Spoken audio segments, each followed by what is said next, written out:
हमारे साथ दो मेहमान भी खास जुड़ेंगे। साथ ही हम आपको बता दें कि आज का विशेष है भारत फ्रांस रणनीतिक साझेदारी की नई उड़ान। हमारे साथ दो मेहमान शामिल हो रहे हैं, प्रभु दयाल साहब, फॉर्मर सीनियर डिप्लोमेट, और मेजर जनरल एसबी अस्थाना हमारे साथ, retired strategic and defence expert हमारे साथ जुड़े हुए हैं। सबसे पहले प्रभु दयाल जी, आप ही के पास आना चाहेंगे। और ये माना जा रहा है कि 25 साल के संबंधों में भारत और फ्रांस के आने वाले 25 साल बेहद अहम होने वाले हैं। प्रधानमंत्री ने फ्रांस रवाना होने से पहले जो एक तरह से अपना डिपार्चर स्टेटमेंट दिया, उसमें भी उन्होंने बहुत साफ इस बात का इशारा करा है कि ये दोनों देशों के संबंध में बेहद महत्वपूर्ण मोड़ है। यहां से आगे की यात्रा सिर्फ दो देशों की नहीं बल्कि वैश्विक मसलों के लिए भी एक बड़ा समाधान लेके आएगी। क्या मानते हैं आप प्रधानमंत्री की, नरेंद्र मोदी की इस फ्रांस यात्रा को? मेरा ये मानना है कि फ्रांस भी ये समझ रहा है और जाहिर कर रहा है कि भारत के साथ उसके संबंध बहुत शक्तिशाली हैं। इसी वजह से फ्रांस ने हमारे प्राइम मिनिस्टर को बैस्टिल डे परेड के लिए चीफ गेस्ट के तौर पर बुलाया है। ये बात हर भारतीय के लिए बहुत गौरव की है। और जैसा आपने ऋतु जी खुद ही कहा कि इंडिया फ्रांस की ये जो रणनीतिक पार्टनरशिप है, इसके 25 साल हो गए हैं और इसके दौरान भारत और फ्रांस के रिश्ते मजबूत होते गए हैं। और अब हमें ये रोड मैप तय करना है कि किस तरह से इन रिश्तों को और आगे बढ़ाया जाए। देखिए, क्योंकि ये बैस्टिल डे परेड के संबंध में ये चर्चा हो रही है और बैस्टिल डे परेड में भारतीय सैनिक भी भाग लेंगे, हमारे रफाइल जेट भी पार्टिसिपेट करेंगे, तो इससे ये साफ जाहिर होता है कि दोनों देश सुरक्षा क्षेत्र में जो संबंध आगे बढ़ाने की कोशिश कर रहे हैं, ये एक बहुत महत्वपूर्ण बात है। फ्रांस जो है अब हमारा एक बहुत ही बड़ा डिफेंस सप्लायर हो गया है। 2017 से 2021 के बीच में जो भारत ने इंपोर्ट की डिफेंस इक्विपमेंट और सप्लाईज, उसमें फ्रांस नंबर 2 पे था, रूस नंबर 1 पे था। लेकिन अब धीरे धीरे रूस से हमारे जो इंपोर्ट्स हैं डिफेंस सिस्टम्स के, वो कम होते जा रहे हैं और फ्रांस से अब बढ़ते जा रहे हैं। इसीलिए ये उम्मीद है कि इस दौरे में प्रधानमंत्री जी फ्रांस के साथ जो अग्रीमेंट साइन करेंगे, उसके तहत हमें 26 रफाइल जेट्स जो मरीन है, मरीन नेचर के, यानी जो नेवी के लिए जरूरी है, वो मिलेंगे। और स्कॉर्पियंस सबमरीन 3 और मिलेंगी। 6 तो हमने फ्रांस के साथ मिलकर मैज़ेडोन डॉक्स में पहले ही बनाई। तो अब इससे ये जाहिर होता है कि आगे भी ये दिशा देखी जाएगी कि कैसे सुरक्षा क्षेत्र में हम अपने संबंध और आगे बढ़ाएं। और इस संबंध में ये भी बात कही जा रही है कि फ्रांस के साथ हमारी बातचीत बहुत तेजी से चल रही है कि हम एक एयरक्राफ्ट के लिए इंजन्स वहां से लें, लाइट कॉम्बैट एयरक्राफ्ट के लिए। ये बहुत महत्वपूर्ण बात है क्योंकि भारत चाहता है कि सुरक्षा क्षेत्र में किसी तरह की डील ना हो, क्योंकि हमें खतरा है, पाकिस्तान से खतरा है, चीन से खतरा है। तो हमें ये बहुत जरूरी हो जाता है कि हम अपनी सुरक्षा को मजबूत करते रहें। और इस संबंध में जो फ्रांस के साथ समझौते हो रहे हैं वो बहुत महत्वपूर्ण है। तो मेरे विचार में प्रधानमंत्री जी का ये फ्रांस का दौरा एक बहुत ही इंपॉर्टेंट कॉर्नरस्टोन है, न जस्ट सिर्फ हमारे बायलैटरल रिलेशनशिप में बल्कि जो ग्लोबल पॉलिटिक्स, जो जियो स्ट्रेटेजिक पॉलिटिक्स के है, उसके संबंध में भी ये बहुत महत्वपूर्ण। जी, हमारे साथ मेजर जनरल अस्थाना भी जुड़े हुए हैं। मेजर जनरल अस्थाना, भारत के लिए रक्षा के क्षेत्र में सहयोगी देशों के नाम पर जो देखे जाते थे पिछले कुछ समय से मजबूत साझेदार, एक तरह से कहें सहयोगी, तो अमेरिका, रूस, फ्रांस रहा है। लेकिन पिछले कुछ दिनों में फ्रांस ने कई और देशों की जगह ली है। क्या आपको लगता है रूस यूक्रेन के संकट ने कई ऐसे और रास्ते खोले हैं भारत और फ्रांस की दोस्ती के भी, और खासकर रक्षा क्षेत्र में, जो भारत को आने वाले समय में आत्मनिर्भर बना रहा है रक्षा क्षेत्र में। देखिए, फ्रांस की जो पोजीशन है हमारे लिए सामरिक तौर पर, रणनीतिक तौर पर, वो बहुत ही इंपॉर्टेंट है। और इसको मैं दर्शकों को इस तरीके से समझाना चाहूंगा कि जो इंडो पैसिफिक रीजन है, इसके अंदर बाकी के जो क्वाड देश हैं वो पैसिफिक की तरफ ज्यादा देखते हैं, लेकिन फ्रांस एक ऐसा देश है जो इंडियन ओशियन की तरफ ज्यादा देखता है, साउथ इंडियन ओशियन की तरफ ज्यादा देखता है, क्योंकि उनके भी आइलैंड, जैसे भारत के आइलैंड हैं इंडियन ओशियन में, वैसे ही उनके भी आइलैंड हैं इंडियन ओशियन में। तो एक तरीके से फ्रांस जो है वो एक इंडियन ओशियन का निवासी पार्टनर है हमारे लिए। और इसीलिए अगर आप देखें, जो फ्रांस के साथ हमारे जो डीलिंग्स होती हैं नेवल एक्सरसाइजेज में, नेवल एक्सचेंजेस में, वो काफी महत्वपूर्ण है। दूसरी बात, फ्रांस, जैसा कि अभी प्रभुदयाल जी ने भी बताया, कि सेकंड लार्जेस्ट सप्लायर है। और ये अभी नहीं है, हवाई जहाज हम पहले भी खरीद चुके हैं, अभी हम राफेल एम खरीदना चाहते हैं, हमारा एयरक्राफ्ट कैरियर के लिए हमें चाहिए। उससे पहले हमने मिराज 2000 खरीदे थे। उसी मुताबिक अभी स्कॉर्पियन की जो डील है ये पहले भी हो चुकी है। और प्रोजेक्ट 75 में अगर हम 14 सबमरीन 2030 तक बनाना चाहते हैं तो फ्रांस की उसमें एक बहुत महत्वपूर्ण भूमिका है।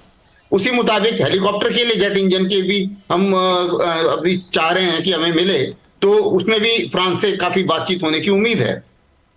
दूसरी चीज जो ये मानी जाएगी कि फ्रांस सेकंड लार्जेस्ट एक्सपोर्टर है हमारे लिए मिलिट्री हार्डवेयर का, और भारत सबसे ज्यादा वर्ल्ड में मिलिट्री हार्डवेयर खरीदता है आज की डेट में। लेकिन हम आत्मनिर्भर होना चाहते हैं, और आत्मनिर्भर बिना जो ट्रांसफर ऑफ टेक्नोलॉजी के तो पॉसिबल नहीं है। इसलिए आत्मनिर्भर बनने के लिए भी हमें कुछ डील्स करनी पड़ेंगी, और ऐसी करनी पड़ेंगी जिसमें ट्रांसफर ऑफ टेक्नोलॉजी क्लॉजेस हों।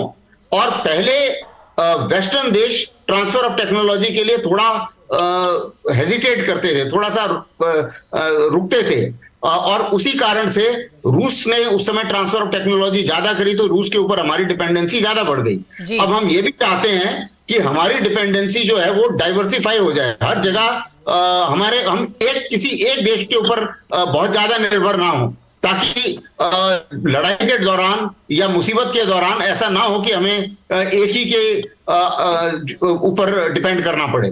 तो उस कारण से फ्रांस का हिस्सा बढ़ा, हमारी जो खरीद है उसमें इजराइल का भी हिस्सा बढ़ा, उसमें अमेरिका का भी हिस्सा बढ़ा, और अभी फ्रांस और अमेरिका नंबर 2 और 3 पे हैं।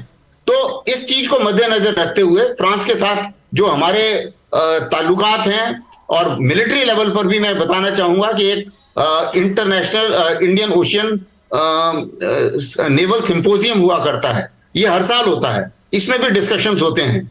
और इंडियन ओशियन में जो होता है, जिसे बोलते हैं हम इंटेलिजेंस, हम लोग शेयर करते हैं फ्रांस और इंडिया, और जो एक मैरीटाइम डोमेन अवेयरनेस कहा जाता है, जानकारी कौन सा शिप गया क्या, उसके वो भी आपस में शेयर की जाती है। तो फ्रांस के साथ, फ्रांस क्योंकि एक रेजिडेंट पार्टनर है, और उसके फ्रांस के एग्जैक्टली वही कंसर्न है इंडियन ओशियन में जो हमारे कंसर्न है, जबकि जो बाकी के देश हैं उनके कंसर्न पैसिफिक की तरफ ज्यादा हैं, साउथ चाइना सी की तरफ ज्यादा हैं। और लेकिन ये जो मलाका स्टेट से लेके अफ्रीकन कोस्ट तक का जो इलाका है, इसमें हम दोनों ही मजबूत पार्टनर की तरफ उभर के आ रहे हैं। जी, तमाम ऐसे मसले रहे हैं जिसमें भारत और फ्रांस एक तरह से एक राय रहे हैं, जब विश्व उन मसलों पर बटा हुआ दिखाई दिया। सुधाकर पी पेरे से हमारे साथ जुड़ गए हैं। सुधाकर, आपसे जानना चाहेंगे, प्रधानमंत्री रवाना होने से पहले प्रधानमंत्री ने एक तो इस यात्रा को बेहद अहम कहा, दूसरा कुछ जो बड़े मसलों पर उन्होंने बहुत साफ अपनी बात रखी, जिसमें यूएन सिक्योरिटी काउंसिल को लेकर उन्होंने एक तरह से एक सख्त, और भारत का क्या अधिकार बनता है उसमें इसकी बात कही है। आज की जो कार्यक्रम है उनके साथ साथ हम चाहेंगे कि आप इस पे भी बात करें कि किस तरह से यूएनएससी के साथ तमाम और मसलों को प्रधानमंत्री ने ये साफ कह दिया कि वो इस बार बातचीत के टेबल पे रहेंगे फ्रांस के साथ। निश्चित तौर पर देखिए, और ऋतु, टाइम टेस्टेड फ्रेंडशिप जिसको कही जाती है वो भारत और फ्रांस के संदर्भ में कही जा सकती है। जिस तरह का रुख लगातार हम ये बात कर रहे हैं कि जो हमारा न्यूक्लियर टेस्ट हुआ था, उसके बावजूद एक इकलौता ऐसा जो विकसित देशों में फ्रांस ही था जो भारत के साथ उस वक्त खड़ा था। और सिर्फ खड़ा ही नहीं था, आगे हाथ थाम कर और एक साथ भारत का साथ चला भी था। तो वो दोस्ती लगातार उसके बाद से लगातार बढ़ती गई है। हम जानते हैं पीएम मोदी का ये 6th विजिट है फ्रांस का, और किस तरह की केमिस्ट्री पीएम मोदी राष्ट्रपति मैक्रो शेयर करते हैं, और ये तस्वीरों में हमको लगातार दिखा है। अभी पिछले G7 की बैठक में हिरोशिमा में किस तरह से मैक्रो आए, पीएम मोदी को एस्कॉर्ट करके जब वो ग्रुप फोटो हो रही थी उनको लेकर गए। तो ये लगातार पीएम मोदी का डेनमार्क दौरा था, तो 2 घंटे के लिए ही सही, लेकिन वो आए यहाँ पेरिस, राष्ट्रपति से मिलकर गए। तो निश्चित तौर पर ये जो दोस्ती है, ये जो केमिस्ट्री है, उसका असर पड़ता है। जहां तक आपके सवाल का, भारत का सुरक्षा परिषद में एक महत्वपूर्ण सदस्य होना चाहिए। फ्रांस इसको लगातार हर मंच से हमेशा इसकी पुरजोर तरीके से वकालत करता रहा है। वो इस बात को कहता रहा है, इस बात को समझता भी है कि जो न्यू वर्ल्ड ऑर्डर है, जो नई परिस्थितियां हैं दुनिया में, अगर यूएनएससी को अपनी रेलेवेंसी, संयुक्त राष्ट्र को अपनी अगर प्रासंगिकता बनाना है, तो उसमें बहुत व्यापक सुधारों की जरूरत है। और खासतौर से यूएनएससी आज अगर उस तरह से काम नहीं कर पा रहा है, तो क्योंकि भारत जैसे देश उसमें शामिल नहीं है। और जब पीएम मोदी को एक इंटरव्यू में इस फ्रांस यात्रा से पहले फ्रांस के एक विख्यात समाचार पत्र की तरफ से उनसे पूछा गया, तो इस बारे में उन्होंने कहा कि ये जो आज दुनिया का सबसे बड़ा लोकतंत्र है, वो लोकतंत्र जो आज one world, one earth, one future की बात कर रहा है, तो उसका यूएनएससी में ना होना, ये बात दुनिया को समझनी चाहिए कि वो किस तरह के संयुक्त राष्ट्र की वकालत करता है। तो निश्चित तौर पर ये एक मुद्दा रह सकता है, लेकिन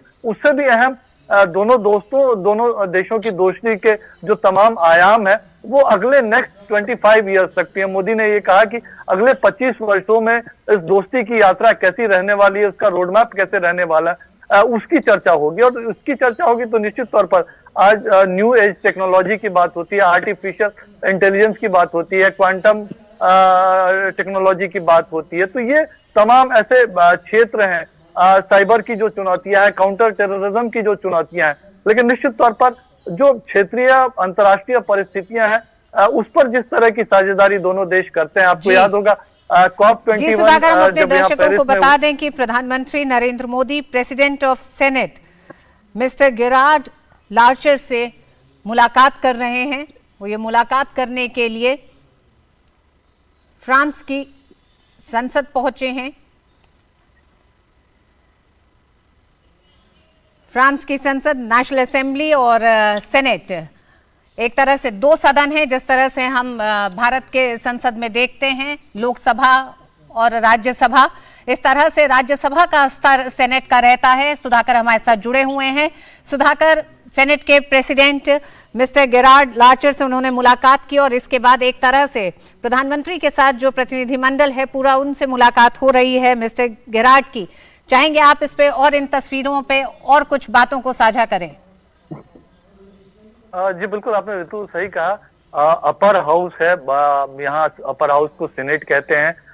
तकरीबन 348 साढ़े 300 सदस्य हैं अपर हाउस में, और नेशनल असेंबली यहाँ की लोअर हाउस है, जो हमारे यहाँ लोकसभा के तर्ज पर आप कह सकती हैं। तो पीएम मोदी की जो मुलाकातें होने वाली हैं, वो नेशनल असेंबली के प्रेसिडेंट से भी मुलाकात करने वाले। अभी उनकी मुलाकात सीनेट के प्रेसिडेंट से हो रही है। इसके ठीक बाद उनकी मुलाकात प्रधानमंत्री एलिजाबेथ बोर्ने से होगी।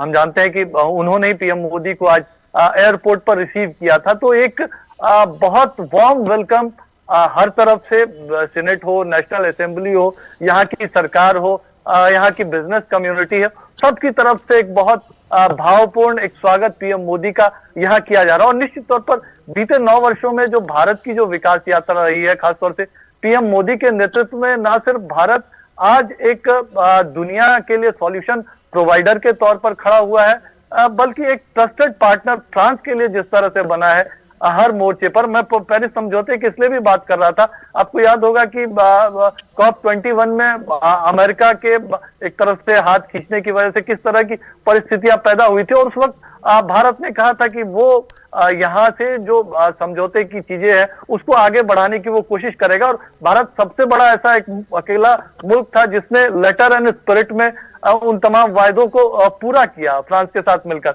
उसके बाद हमने देखा उसी दौरान किस तरह से इंटरनेशनल सोलर अलायंस वो लॉन्च किया गया फ्रांस के साथ। तो सिर्फ ये फ्रांस के साथ साझेदारी सामरिक रक्षा क्षेत्र की नहीं है, हम जानते हैं अंतरिक्ष क्षेत्र की नहीं है, लेकिन ये जो नए जो भी क्षेत्र सामने आते हैं, नई जो चुनौतियां सामने आती है, जो नई परिस्थितियां, दोनों देश बहुत गहराई से अपनी समझ को साझा करते हैं, एक दूसरे के साथ साझेदारी में आगे बढ़ते हैं। और निश्चित तौर पर इसमें एक तरह से सीनेट चाहे नेशनल असेंबली की बात हो तो एक डेमोक्रेटिक तरीके से ये भारत के साथ संबंधों को आगे बढ़ाने की कोशिश है। बिल्कुल सुधाकर, हमारे साथ प्रभुदयाल साहब भी जुड़े हुए हैं। प्रभुदयाल जी, आपसे भी जानना चाहेंगे, प्रधानमंत्री नरेंद्र मोदी, सेनेट के प्रेसिडेंट मिस्टर गेरार्ड लार्चर से उन्होंने मुलाकात की, साथ ही वहां पे तमाम और सेनेट के जो सदस्य हैं वो मौजूद हैं, प्रधानमंत्री का जो प्रतिनिधिमंडल है वो मौजूद है। आप तस्वीरें देख रहे हैं, जो मुलाकात हो रही है,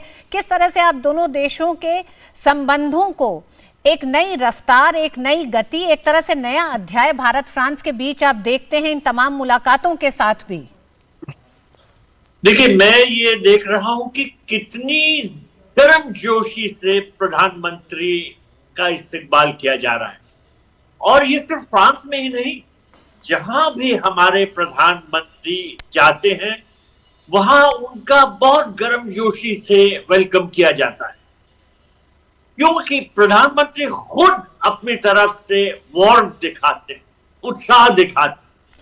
तो ये जो गर्मजोशी है ये बिजनेस कम्युनिटी भी देखती है। देखिए, अगर पॉलिटिकल रिलेशनशिप अच्छी होती है जी, अगर पॉलिटिकल रिलेशनशिप में वार्मथ होती है तो बिजनेस कम्युनिटी भी आगे बढ़ती है और कोशिश करती है कि वो इस गर्मजोशी का कैसे फायदा उठाए। प्रभुदयाल जी, द्विपक्षीय संबंधों में हर क्षेत्र में प्रबुद्ध व्यक्तियों से मुलाकातों के अपने मायने होते हैं। तो जब हम संसद के सदस्यों से प्रधानमंत्री नरेंद्र मोदी की इस मुलाकात को देखते हैं तो इसके क्या सिग्निफिकेंस, क्या मायने होते हैं? क्योंकि प्रधानमंत्री अपनी यात्रा में जहां इंडियन डायस्पोरा से भी मिलेंगे, वहीं बिजनेस तमाम सीईओ से भी मिलेंगे, लेकिन अभी ये जो मुलाकात हो रही है इसका क्या सिग्निफिकेंस? इसकी सिग्निफिकेंस ये है कि ये दर्शाता है कि पॉलिटिकल रिलेशनशिप इंडिया और फ्रांस में कितनी तंदुरुस्त है और ये वाइड स्प्रेड है, अक्रॉस द बोर्ड है। यानी सेनेट के चेयरमैन के साथ मिल रहे हैं, प्राइम मिनिस्टर से मिले, प्रेसिडेंट से मिले, हर तरफ उनको गर्मजोशी से इस्तकबाल उनका किया जाता है।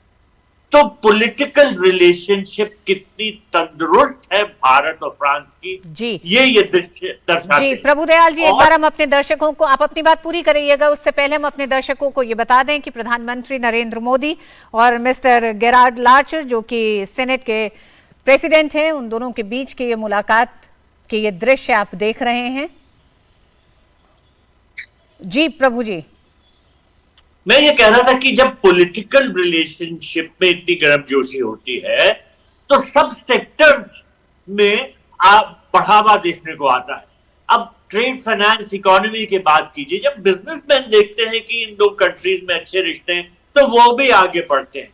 अब आप देखिए कि आपने जिक्र किया था कि फ्रांस की 1000 कंपनियां भारत में मौजूद हैं और इनका टर्नओवर लगभग $20 बिलियन है। तो ये किस वजह से? क्योंकि वो देखती हैं कि भारत में वो वेलकम है, भारत के साथ फ्रांस के रिश्ते अच्छे हैं। साथ ही साथ मैं ये भी बताना चाहूंगा कि 210 इंडियन कंपनीज फ्रांस में ऑपरेट कर रही हैं और उन्होंने भी वहां बहुत निवेश किया है। और फ्रांस इस वक्त जो है वो नंबर 11 पे है, जो फॉरेन इन्वेस्टर्स की लिस्ट है उसमें भारत में जो फ्रांस ने निवेश किया है वो नंबर 11 पे है और ये बढ़ता जा रहा है। और हम ये आगे देखेंगे, देखिए कि अब ये जैसे स्ट्रेटेजिक पार्टनरशिप के 25 साल हो गए और आगे का रोड मैप तय हो रहा है, तो इस सब के संदर्भ में जो इकोनॉमिक रिलेशनशिप है जी। ये और इसको बढ़ावा मिले। जी, हमारे साथ मेजर जनरल अस्थाना साहब भी मौजूद हैं। मेजर जनरल, ये कहा जा रहा है कि इस पूरी यात्रा में रक्षा क्षेत्र के लिए बेहद महत्वपूर्ण होने जा रही है प्रधानमंत्री नरेंद्र मोदी की फ्रांस यात्रा, जिसमें 26 राफेल समुद्री विमानों की खरीद की एक तरह से संभावनाएं दिखाई दे रही हैं, साथ ही साथ स्कॉर्पियन पनडुब्बियों की खरीद की भी जो बात हो रही है। इसी के साथ क्रिटिकल मैन्युफैक्चरिंग टेक्नोलॉजीज पर किस तरह से सहयोग को आगे बढ़ाते हैं। इन तमाम मसलों पर आगे बढ़ते समय क्या ये दृश्य बेहद महत्वपूर्ण हो जाते हैं जब फ्रांस के सांसदों से भी प्रधानमंत्री नरेंद्र मोदी की मुलाकात होती है? ये क्या संदेश देते हैं, ये क्या संकेत देते हैं दोनों देशों के संबंधों को लेकर? देखिए, अगर आप लंबी पार्टनरशिप के में उत्सुक हैं, जैसे कि हम लोग हैं, तो उस हालत में ये जरूरी होता है कि आप सभी सांसदों से मिलें, क्योंकि सब सांसद जो हैं वो दोनों पार्टीज के हैं। कोई पार्टी पावर में है, कोई जो अपोजिशन भी है वो भी वहां मौजूद है। तो जब आप एक लंबा समय निर्धारित कर रहे हैं कि अब कम से कम 25 साल हमारी स्ट्रेटेजिक पार्टनरशिप होनी चाहिए, और जब आप एक लंबी यात्रा की तरफ जा रहे हैं, तो आपको सबको साथ लेके चलना चाहिए। डेमोक्रेसी में ये जाहिर है कि सिर्फ जो गवर्नमेंट है वही काफी नहीं है।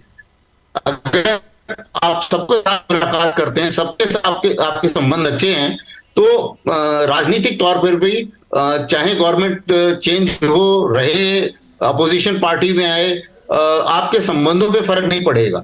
तो इसलिए ये जरूरी हो जाता है, जो अभी आप दृश्य देख रहे हैं इसकी महत्वता इससे बढ़ जाती है। दूसरी बात, जहां तक रक्षा सौदों का सवाल है, अभी रक्षा सौदे सिर्फ रक्षा के ही क्षेत्र में उनका औचित्य नहीं रह गया है। अभी क्या है कि सबसे बड़ी इकोनॉमीज जो हैं उनका सबसे ज्यादा इनकम आजकल डिफेंस इक्विपमेंट मैन्युफैक्चरिंग में है, और हम लोग भी भारत भी ये चाह रहा है कि अगर हम आत्मनिर्भर होते हैं, अगर हम डिफेंस मैन्युफैक्चरिंग में आगे बढ़ते हैं और इसका हम निर्यात करने की हालत में आते हैं, तो उससे जो इनकम होती है वो काफी महत्वपूर्ण है, और वो देश में रोजगार पैदा करती है। डिफेंस मैन्युफैक्चरिंग, डिफेंस कॉरिडोर जो हम बनाना चाह रहे हैं, अलग अलग टेक्नोलॉजी के तौर पर हम अलग अलग इक्विपमेंट बनाना चाह रहे हैं, तो उससे जॉब्स भी क्रिएट होते हैं। जॉब्स क्रिएट होगा, इकोनॉमी बढ़ेगी। तो अभी डिफेंस जो है वो अकेला डिफेंस सिर्फ खतरे की तरफ ही ध्यान ना करते हुए एक इकोनॉमिक एक्टिविटी भी बन गया है। बिल्कुल, रक्षा क्षेत्र को मजबूत करना सिर्फ युद्ध के लिहाज से न देखा जाए, बल्कि ये देखा जाए कि किस तरह से देश में बड़े परिवर्तन हो सकते हैं, चाहे वो रोजगार सृजन के हो या तमाम और क्षेत्रों में हो। मैं अपने तीनों ही मेहमानों से, सुधाकर आपसे भी अनुरोध करूंगी, साथ ही प्रभुदयाल जी आपसे भी, और मेजर जनरल अस्थाना जी भी, कि आप तीनों हमारे साथ जुड़े रहें। वक्त एक छोटे से ब्रेक का है, ब्रेक के बाद वापस लौटेंगे प्रधानमंत्री की फ्रांस यात्रा से जुड़ी खबरों पर और इस चर्चा पर ही। यहाँ आयुष्मान कौन है? जी मैं हूँ। आपका अगला नंबर? मैं भी हूँ आयुष्मान। जी मैं भी हाँ। इतने सारे आयुष्मान? देश के करोड़ों लाभार्थी हैं आयुष्मान। और एक प्रकार से पीएम जय अब गरीबों की जय बन गई है। देश के करोड़ों परिवारों ने आयुष्मान भारत प्रधानमंत्री जन आरोग्य योजना के अंतर्गत 5 लाख रुपए तक का मुफ्त उपचार का वरदान पाया है। अपने परिवार के स्वास्थ्य सुरक्षा की गारंटी के लिए आज ही 14555 पर कॉल करें और अपने नजदीकी सूचीबद्ध अस्पताल या CSC केंद्र पर जाकर आयुष्मान कार्ड बनवाएं। प्रधानमंत्री नरेंद्र मोदी ने भारत फ्रांस के रणनीतिक संबंधों को दोनों देशों के लिए काफी महत्वपूर्ण बताया। पीएम मोदी ने फ्रांस के अखबार लेस इको को दिए गए साक्षात्कार में ग्लोबल साउथ और पश्चिमी देशों के बीच एक पुल के रूप में भारत की भूमिका पर जोर दिया। साथ ही पीएम मोदी ने कहा कि भारत वैश्विक मंचों पर अपना उचित स्थान हासिल करके रहेगा।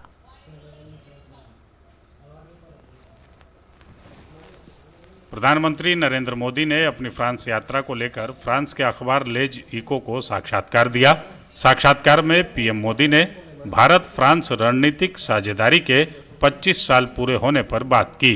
पीएम मोदी ने कहा कि दोनों देशों के रिश्ते अब एक महत्वपूर्ण मोड़ पर हैं। महामारी के बाद की वैश्विक व्यवस्था और इसके आकार के नजरिए से देखें तो भारत फ्रांस की रणनीतिक साझेदारी का सकारात्मक अनुभव एक महत्वपूर्ण कदम है। पीएम मोदी ने कहा कि भारत दोनों देशों की रणनीतिक साझेदारी के अगले 25 वर्षों के रोडमैप पर काम करने के लिए तत्पर है। पीएम ने कहा कि दोनों देशों का रिश्ता मजबूत, विश्वसनीय और सुसंगत है। यह हर तूफान में भी स्थिर और लचीला रहा है। भारत और फ्रांस के रिश्तों पर बात करते हुए पीएम मोदी ने कहा कि दोनों देशों की रणनीतिक साझेदारी हिंद प्रशांत क्षेत्र को प्रभावित करने वाली अहम साझेदारियों में से एक है। साथ ही कहा कि हमारी साझेदारी का मकसद एक स्वतंत्र, खुले, समावेशी, सुरक्षित और स्थिर हिंद प्रशांत क्षेत्र को आगे बढ़ाना है। पीएम ने कहा कि भारत और फ्रांस की साझेदारी के साथ यूरोपीय संघ भी शामिल होगा, जिसकी अपनी हिंद प्रशांत रणनीति है।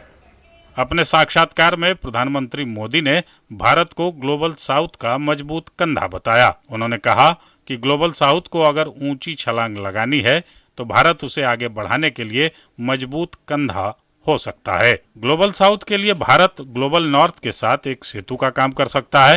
प्रधानमंत्री ने कहा कि इस सेतु या इस कंधे को मजबूत करने से ही ग्लोबल नॉर्थ और ग्लोबल साउथ के संबंध मजबूत हो सकते हैं और ऐसा होने से ग्लोबल साउथ खुद मजबूत हो सकता है।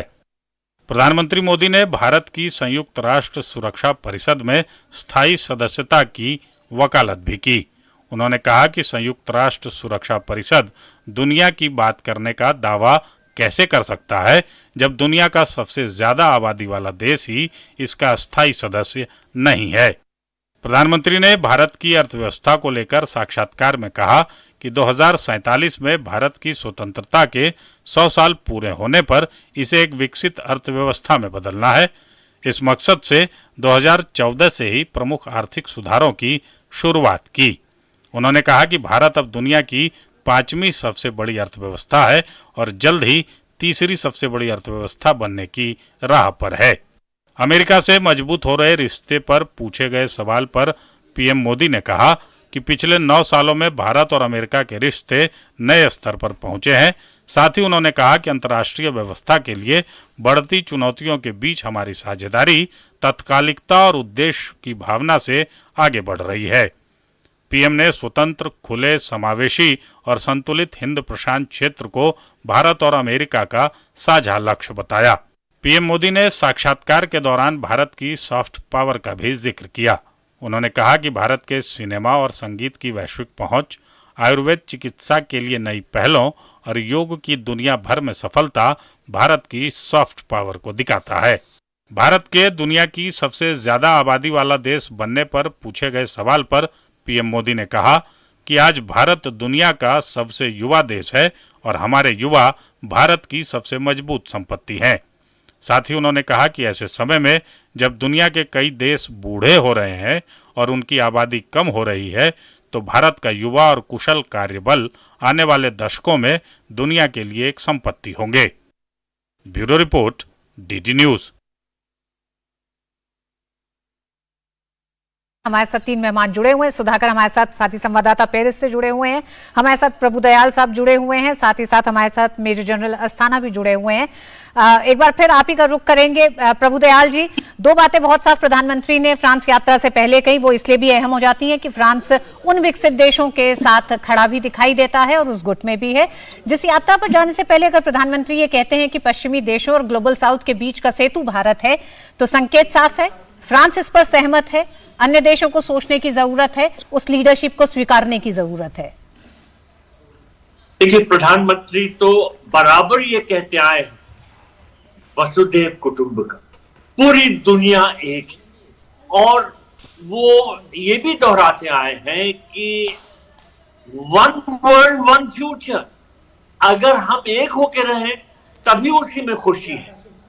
और G20 की अध्यक्षता में प्रधानमंत्री जो ग्लोबल साउथ का पक्ष लेते हुए ग्लोबल नॉर्थ के साथ एक ब्रिज की तरह काम करने की कोशिश कर रहे हैं कि जो ग्लोबल साउथ की जरूरतें हैं वो कोई नहीं पूरा कर रहा है, सिर्फ भारत ये कोशिश कर रहा है कि इन जरूरतों की तरफ दूसरे जो उन्नतशील देश हैं वो देखें और ये समझें कि उनका भी ये कर्तव्य बनता है कि इन संकटों से ग्लोबल साउथ के देशों को बाहर निकालें।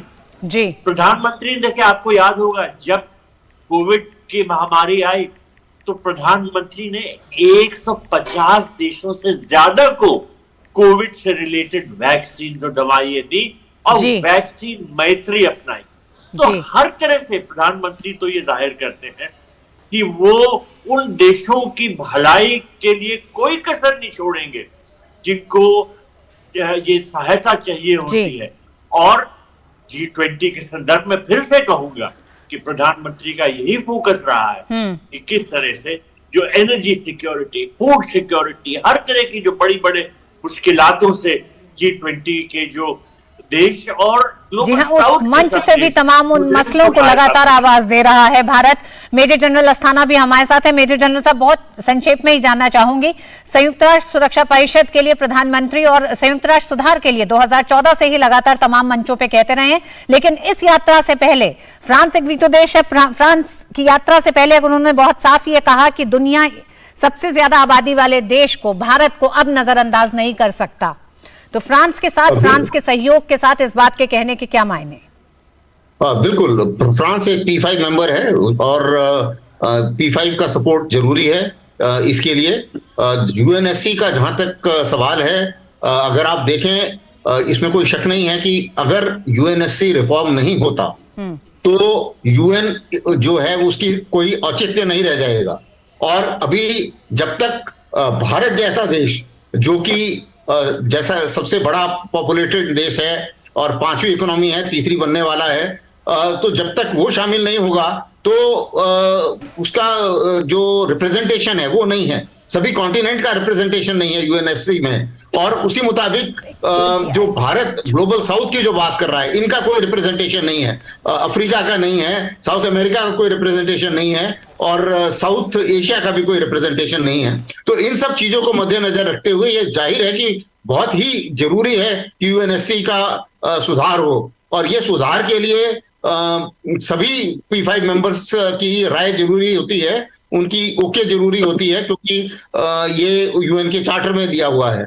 और उसी लिए ये जो ग्लोबल सपोर्ट है ये निहायत जरूरी है। और इस पॉइंट को बार बार हर जगह ये बताना भी जरूरी है, क्योंकि इसके बिना अक्सर ये होगा, अगर मान लो यूनाइटेड नेशन अपने आप को रिफॉर्म नहीं करता तो जो बाकी की ग्रुपिंग्स हैं, चाहे वो ब्रिक्स हो, SCO हो, आप देखेंगे सभी में सदस्यता बढ़ने जा रही है। सभी लोग चाह रहे हैं दूसरी ग्रुपिंग्स में शामिल होना। नाटो की सदस्यता बढ़ रही है। तो इसका मतलब लोग UN को छोड़ के अलग जाना चाहेंगे। भारत ही नहीं, तमाम अन्य देश भी करते रहे हैं।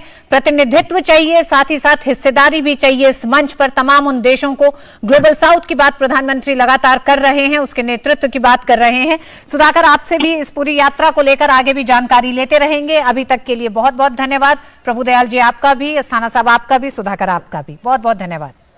धन्यवाद। और आइए बढ़ते हैं खबरों में आगे।